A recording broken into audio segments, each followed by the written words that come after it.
Hare Krishna, saludos, bienvenidos nuevamente. Continuamos con la lectura del Bhagavatam en el capítulo 14. Hoy leemos texto 30 y posiblemente texto 31 también. Om Namo Bhagavate Vasudevayam. Om Namo Bhagavate Vasudevayam. Om Namo Bhagavate Vasudevayam.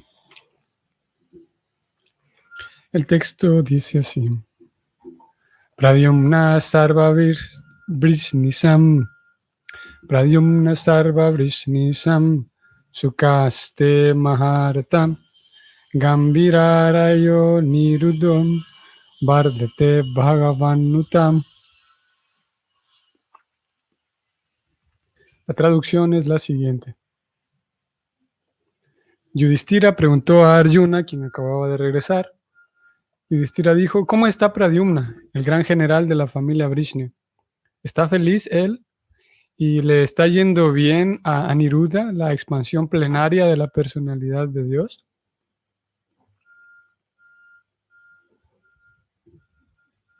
Significado, un significado corto. Pradyumna y Aniruddha también son expansiones de la personalidad de Dios, por lo cual también son Vishnu Tattva. En Dwaraka, el señor Vasudeva está dedicado a sus pasatiempos trascendentales junto con sus expansiones plenarias, a saber, Sankarsana, Pradyumna y Aniruddha. Y por consiguiente, a todas y cada una de ellas se les puede dar el tratamiento de personalidad de Dios, como se hace en relación con el nombre de Aniruddha. Okay. Bueno, antes que mencionar otra cosa, hoy en día hay un poco más de ruido de costumbre aquí en el área del templo. Hoy hay más constructores y más máquinas, así que posiblemente ustedes escuchen más ruido. O no sé si se escuche, al menos para mí sí es un tanto perturbador. Me distrae un poco realmente. Y si se escucha el sonido molesto para ustedes, una disculpa en nombre de todos los constructores del templo. Saludos, Madre Amrita Ganga, Hare Krishna. Muy bien. Entonces, aquí aparece nuevamente, hay una continuidad con el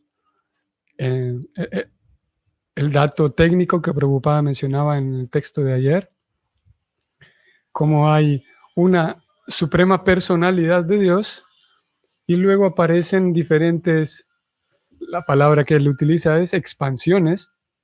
Esa suprema personalidad de Dios extrae de sí mismo otras personas y a esas expansiones se les llama también la personalidad de Dios, como aquí dijo Prabhupada. Sol, Hare Krishna también. Saludos. Entonces, tal como ustedes tal vez lo recuerden,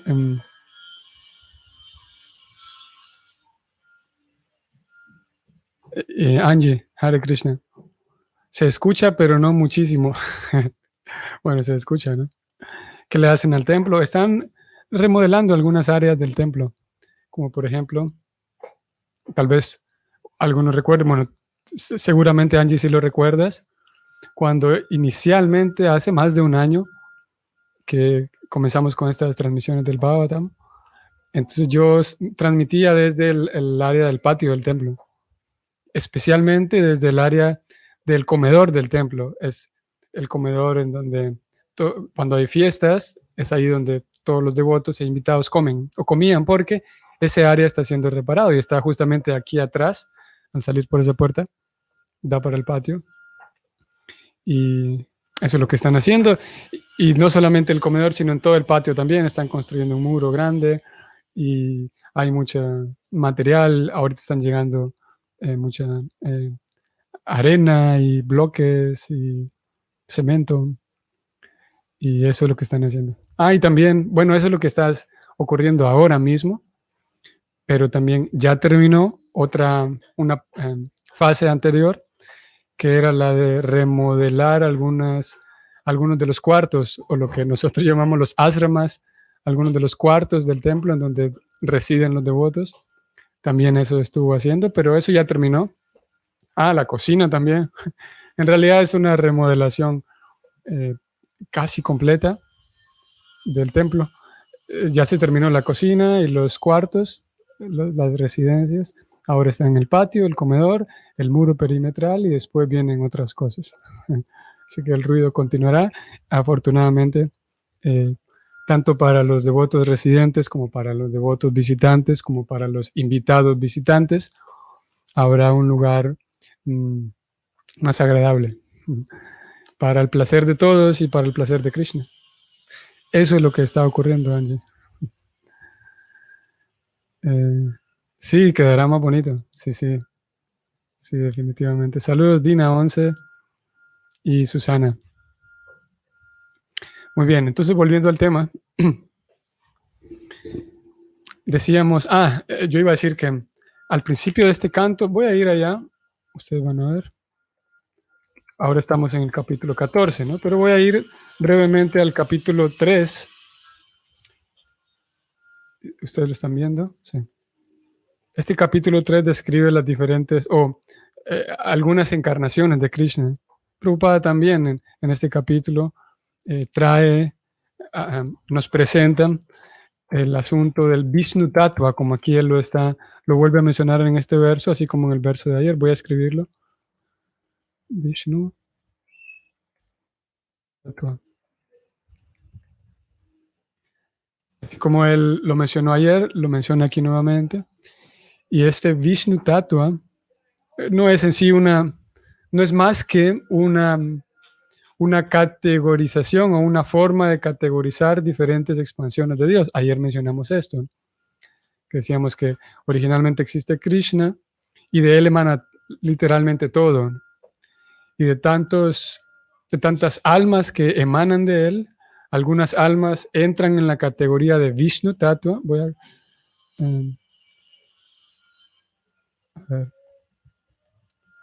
Algunos entran en la categoría de Vishnu Tattva y otras entran en la categoría de Jiva Tattva. Voy a escribirlo aquí también.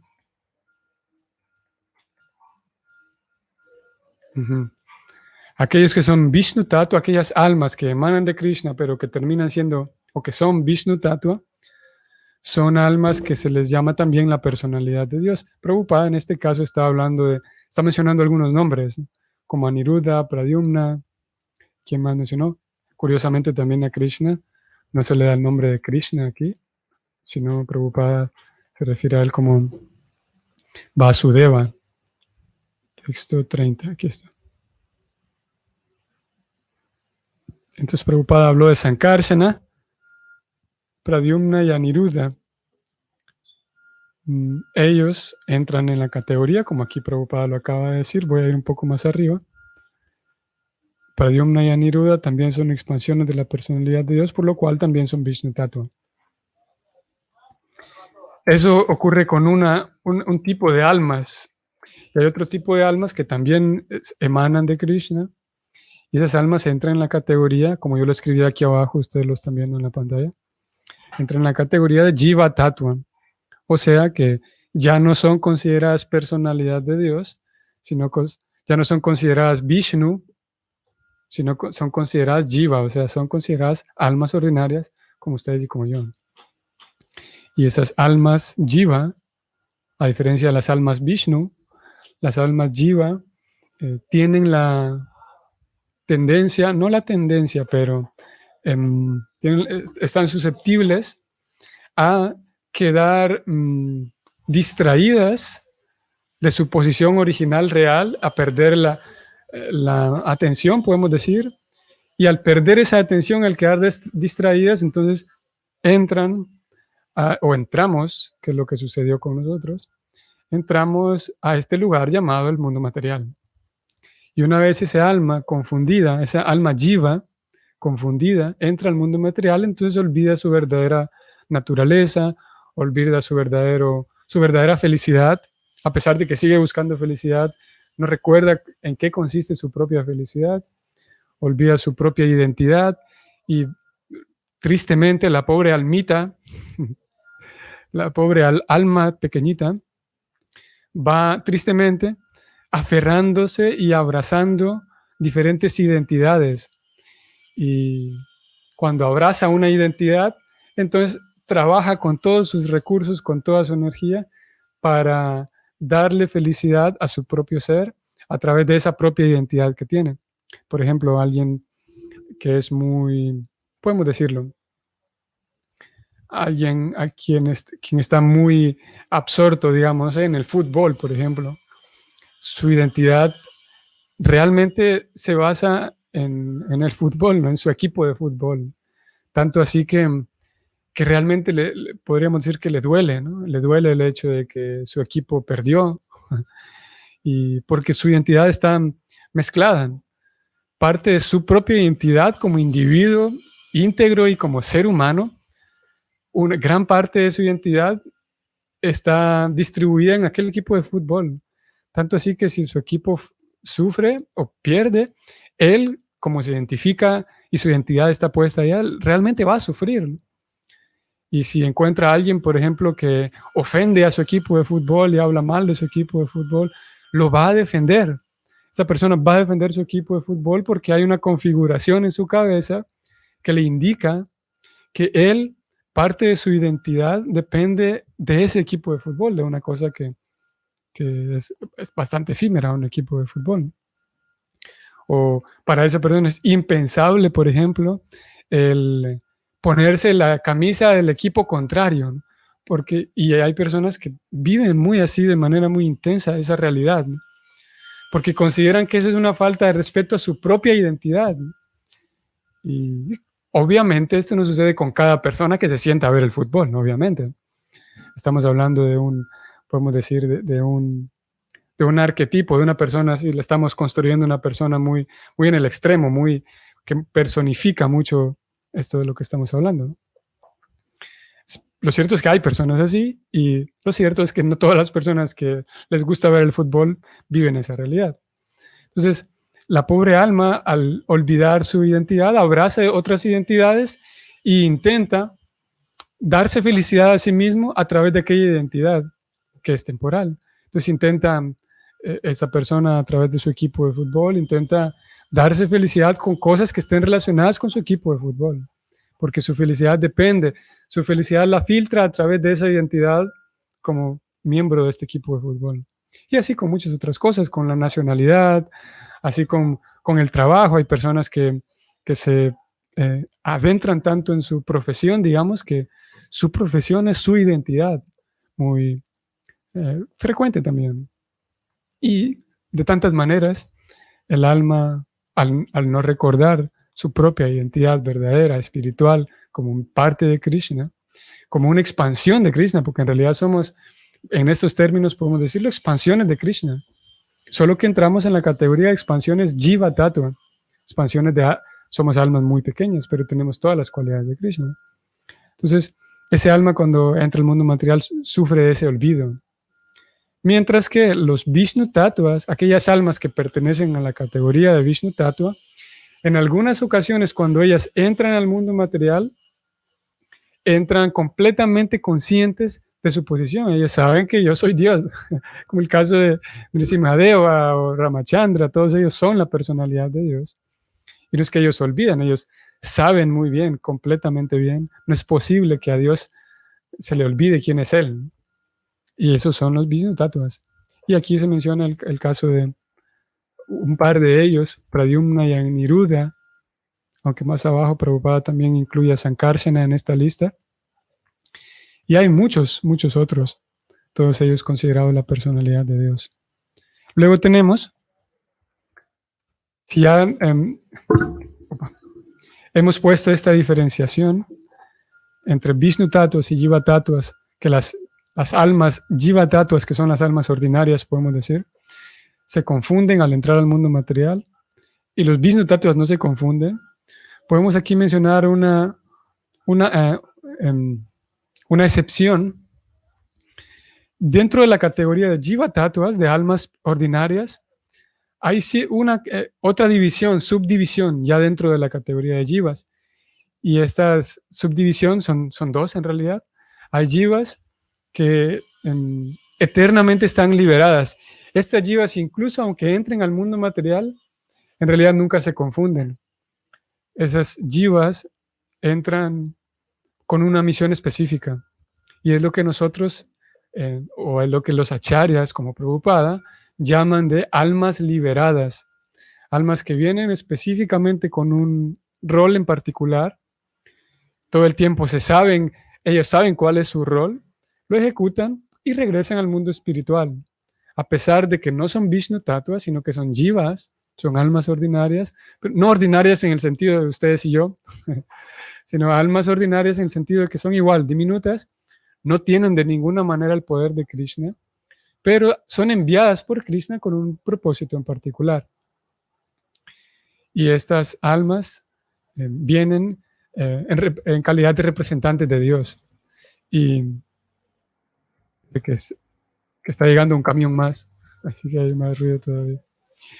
Estas almas, por ejemplo, si nosotros vemos de cerca, o un poco más de cerca, la definición que Jesucristo daba de sí mismo, por ejemplo, él siempre hablaba de él como sirviente de su Padre, ¿no?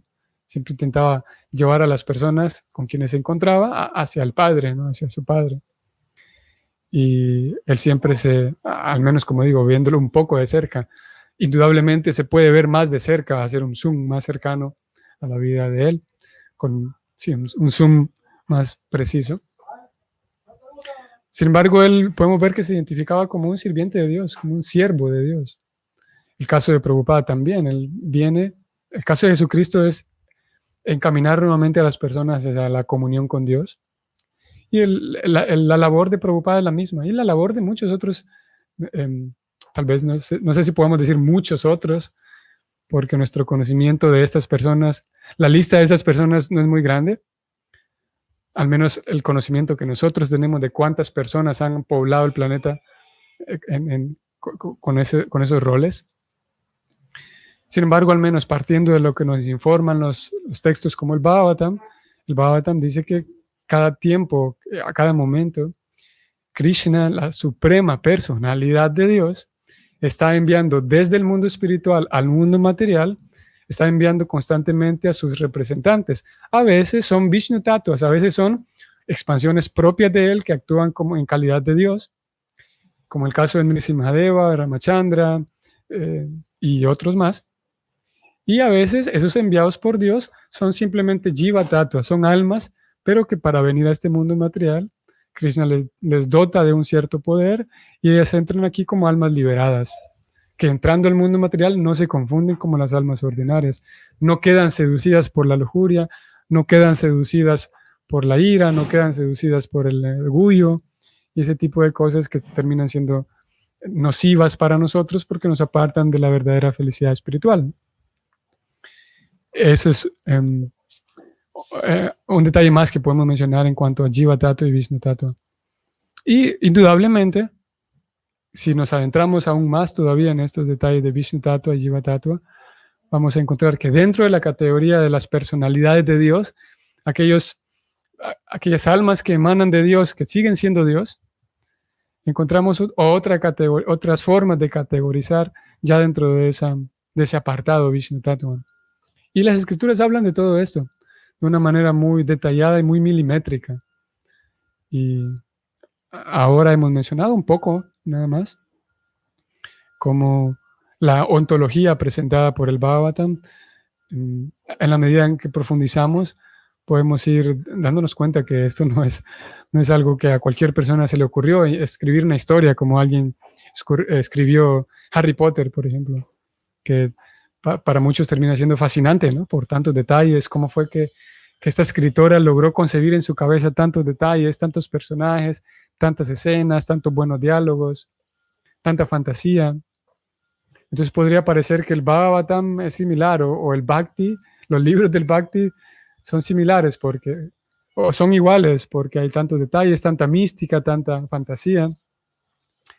Pero lo cierto es cuando nos adentramos en cosas ontológicas, del origen espiritual de las cosas, vemos que el Bhagavatam y el Bhakti nos da eso, una información tan detallada y milimétrica que podemos seguir profundizando y profundizando y profundizando.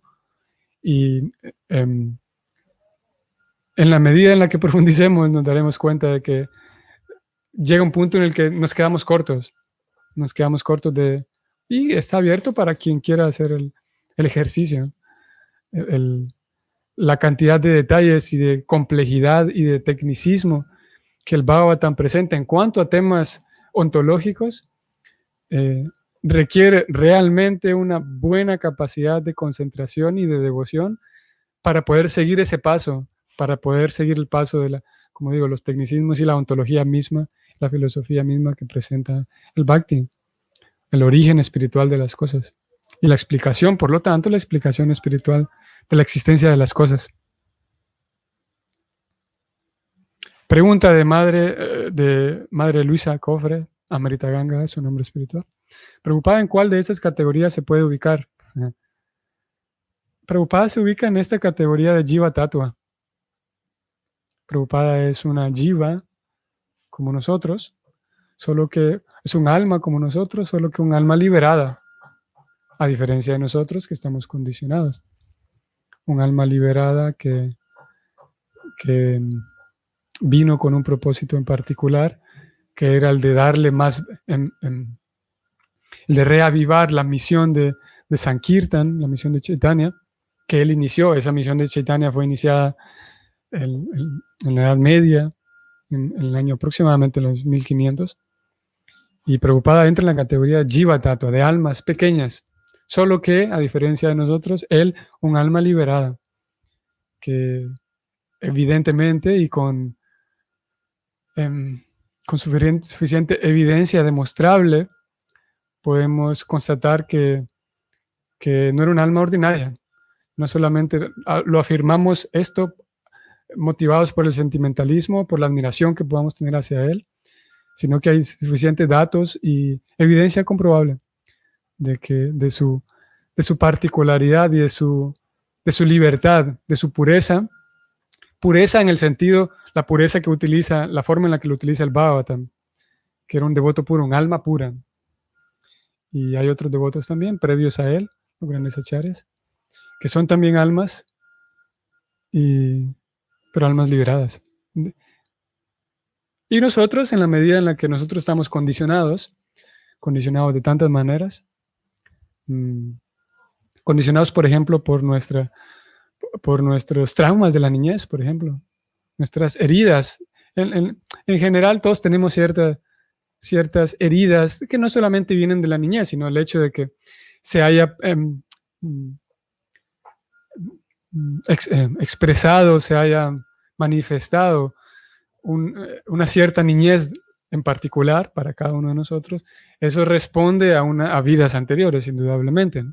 Sin embargo, hoy por hoy, la vida de cada adulto, cada uno de nosotros, mide las cosas externas, mide a las personas, mide a todo lo que sucede. Todos nosotros medimos el mundo basados principalmente en nuestra niñez, podemos decir, en las experiencias vividas en nuestra niñez.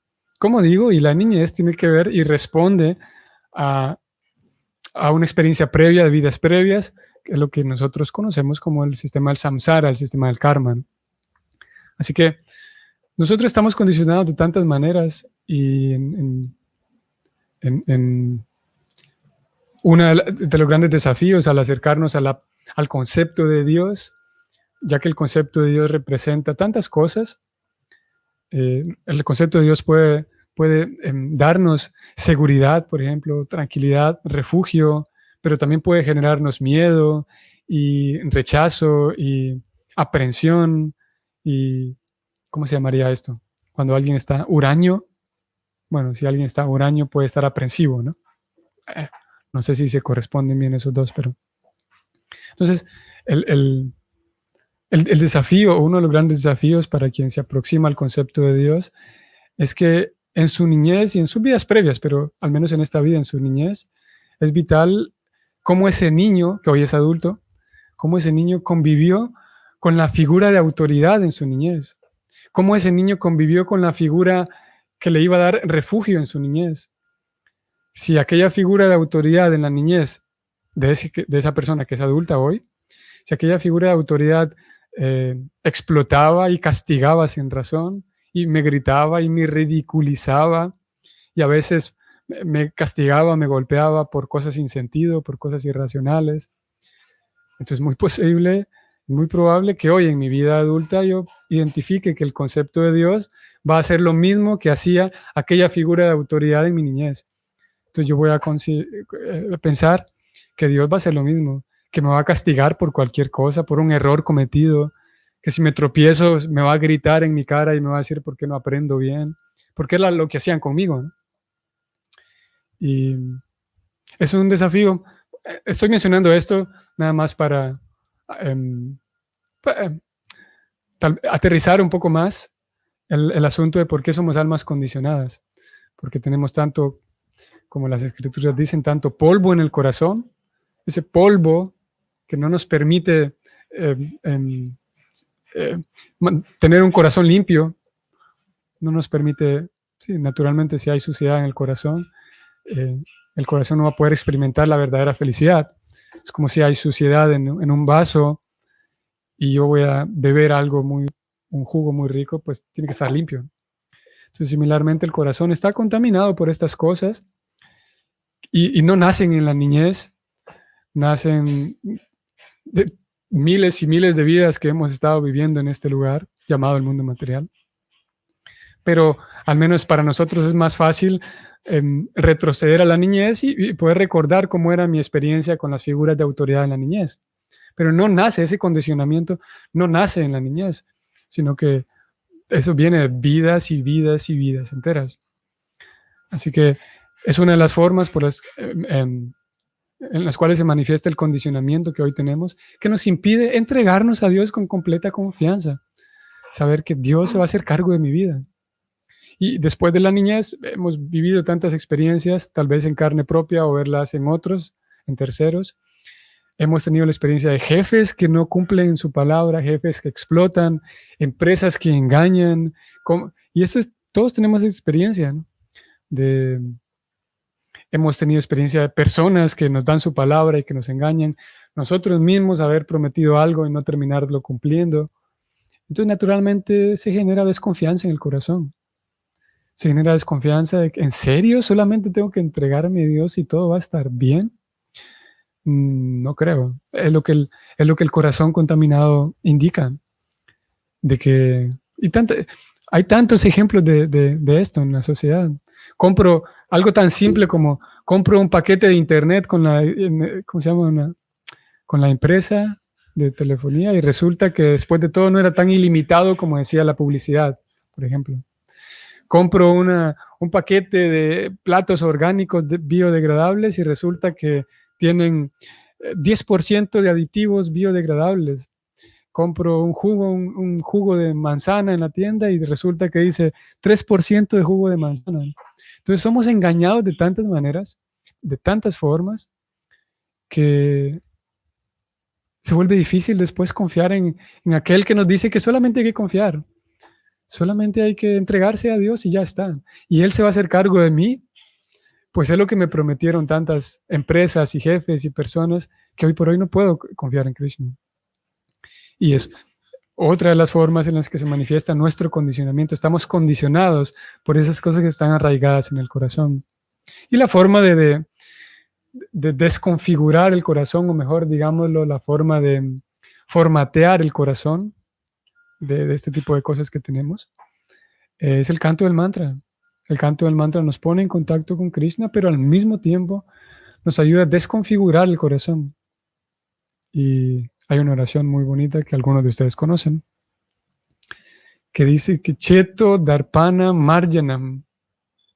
De hecho, esa primera línea de una oración que es más grande, ustedes quienes la conozcan sabrán.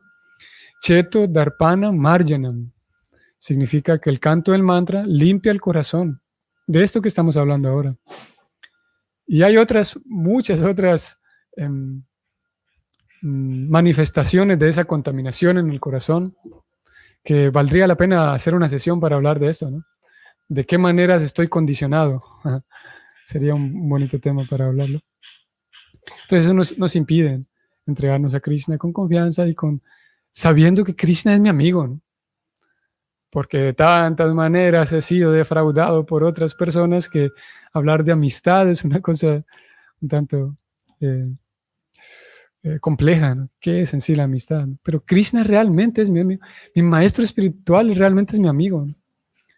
Y saber, confiar en que aquella persona, cuando entiendo que el maestro espiritual en realidad lo que está haciendo es, su labor es principalmente ser mi amigo, ¿no? Y claro, como es mi amigo, eventualmente tendrá que corregirme, ¿no? Pero en realidad la labor del maestro espiritual, porque su propio corazón, si ustedes,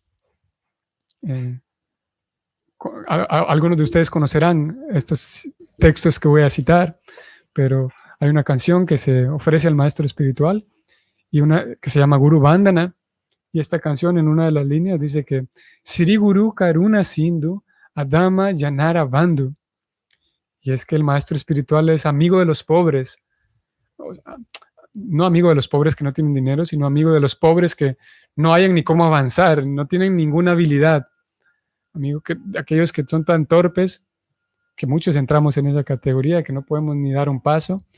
Y el gurú es amigo. Y al mismo tiempo, aparte de ser amigo, tiene paciencia. Es un océano ilimitado de paciencia. O sea, él me va a tener paciencia, a diferencia de mi papá y mi mamá que me gritaban cuando era niño, cuando hacía algo malo. El gurú está y tiene mucha paciencia y es mi amigo.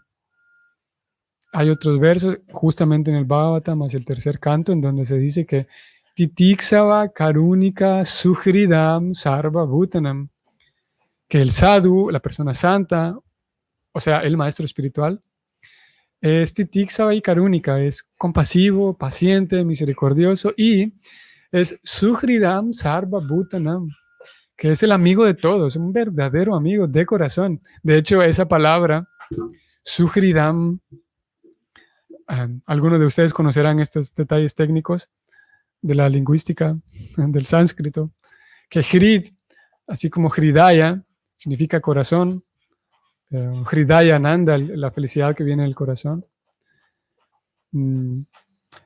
Cuando hablamos, hay una palabra que se refiere a alguien que es buen amigo y es Suhrid, como en este verso que se habla de Suhridam Sarva Bhutanam. Y Suhridam significa, ya que tiene implícita ahí la palabra Hri, Suhrid significa un amigo de corazón. No solo un amigo formal con quien voy al cine de vez en cuando, sino un amigo de corazón. Suhridam Sarva Bhutanam. Si ustedes tienen la fortuna de tener un buen amigo así de corazón, eso es Krishna y eso es el maestro espiritual y más todavía. Pero nuestro condicionamiento nos lleva en algunos casos a tener miedo y sí, miedo del maestro espiritual, porque parece ser que me va a regañar todo el tiempo, ¿no? Otro condicionamiento. Así que el canto del mantra nos ayuda a limpiar ese corazón al mismo tiempo que ya me pone en contacto con Krishna, para que más adelante, mientras el corazón ya se va limpiando, cuando el corazón ya está limpio, yo entonces voy a poder seguir cantando ese mismo mantra que me limpió el corazón, voy a seguir cantando ese mismo mantra, ahora con un corazón más limpio voy a experimentar la presencia de Dios de manera más vívida en mi vida, más vívida en mis días, en mis relaciones, la presencia de Dios más vívida en mi entorno. Y por lo tanto, con un corazón más limpio, voy a también yo a volverme un Suhridam, un buen amigo de todos, ahora con el corazón limpio. En eso consiste el increíble y fantástico programa de conciencia de Krishna. Eso es la conciencia de Krishna, que más allá de volvernos solamente un religioso, una persona religiosa, que podamos realmente ser Suhridam Sarva Bhutanam, nosotros también, un buen amigo de las personas, con un corazón limpio y sincero y honesto, transparente, servir a Dios, y con un corazón honesto y sincero, limpio y transparente, ser amigo de las personas. Muy bien, vamos a detenernos aquí. Al inicio dije que posiblemente leíamos el verso 31, pero finalmente leímos solamente este verso 30. Espero que tengan un bonito fin de semana, desde hoy viernes, sábado y domingo, y nos vemos el lunes. Hare Krishna.